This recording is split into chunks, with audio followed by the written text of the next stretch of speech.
Mnajulishwa kifo mara ya tatu cha marehemu BBI. Marehemu BBI alizaliwa 2018 baada ya handshake.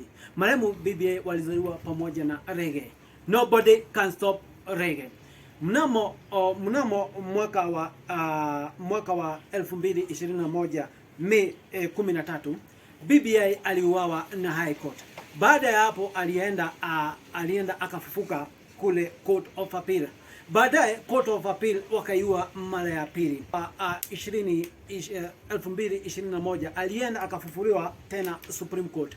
Nao Supreme Court imeua BBI mara ya tatu. BBI amewacha nyuma reggae na handshake. Marehemu BBI, tulikuwa tunakupenda sana, lakini Supreme Court na Mungu wakakupenda zaidi.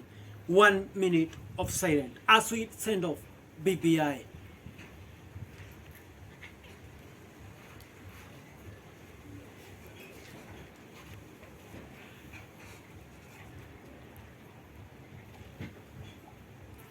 Thank you.